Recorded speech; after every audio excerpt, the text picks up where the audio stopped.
Η μικρή Σάντι κάθεται στο σταθερό υπολογιστή της για να δει τα νέα στο διαδίκτυο, όπου βλέπει ότι στην παραλία κοντά στο σπίτι της θα εμφανιστεί ένα τεράστιο φωνικό χταπόδι που τρώει ανθρώπους.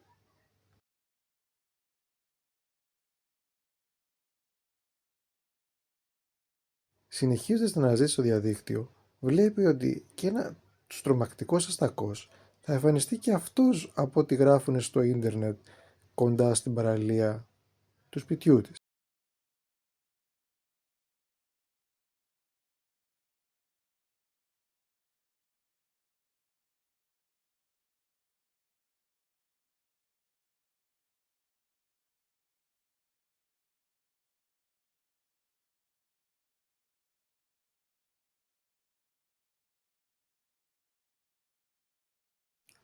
Ωχ, πάλι καλά που το είδα. Δεν θα ξαναπάω για μπάνιο στη θάλασσα. Από εδώ και στο εξής θα κάνω μια θεραπεία μόνο στον κήπο μου και έτσι δεν θα κινδυνεύω να με φάει αυτό το φωνικό χταπόδι.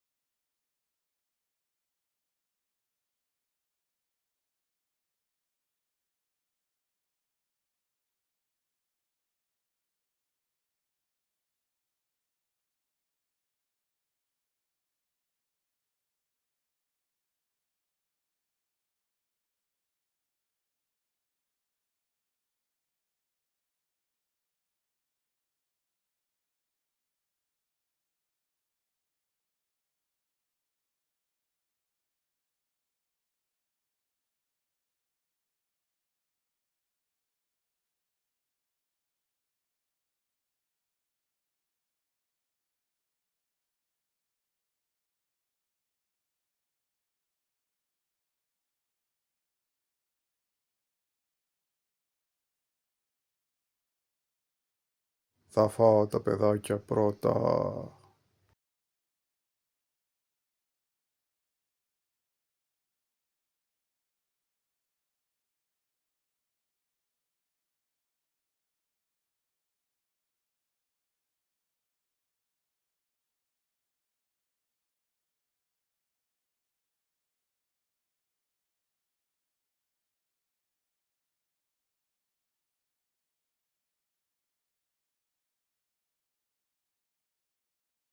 Καλά να υπάρχουν τρομακτικοί καρχαρίες, αλλά και χταπόδια και στακί. Δεν θέλω να ξαναμπω στη θάλασσα.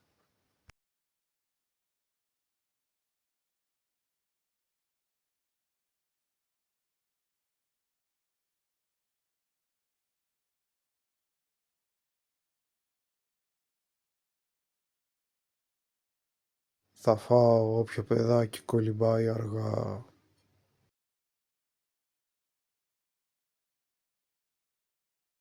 Η Σάντι βάζει το μαγιό της και ετοιμάζεται να πάει στην ξαπλώστρα του κήπου της.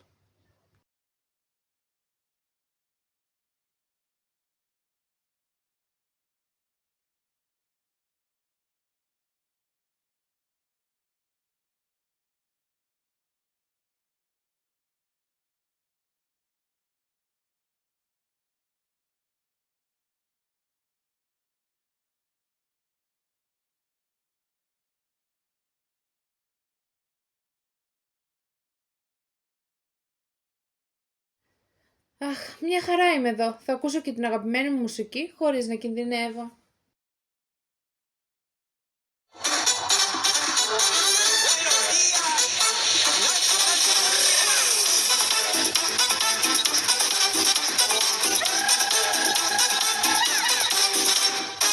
Πέφτουν τα αστέρια αγκαλιά, όλα κοντά σου μαγικά.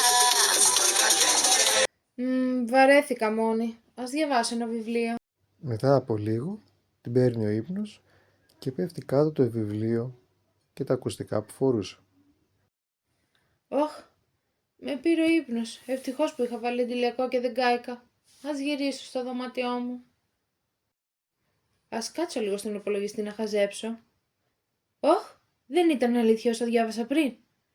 Ποτέ δεν θα καταλάβω γιατί βγάζουν fake news και τρομοκρατούν χωρίς λόγο τον κόσμο που τους εμπιστεύεται. Θα έπρεπε να ντρέπονται. Γι' αυτό σε κάθε είδηση πρέπει να προσέχεις την πηγή της. Γιατί στην ταχύτητα του διαδικτύου η πληροφορία έρχεται πολύ γρήγορα, χωρίς να μπορείς πάρα πολύ εύκολα να την ελέγξεις, με αποτέλεσμα, αν η πηγή δεν είναι αξιόπιστη, τα fake news να διωγγώνονται από χρήστη σε χρήστη και να παίρνουν διαστάσεις σαν να είναι αληθινά.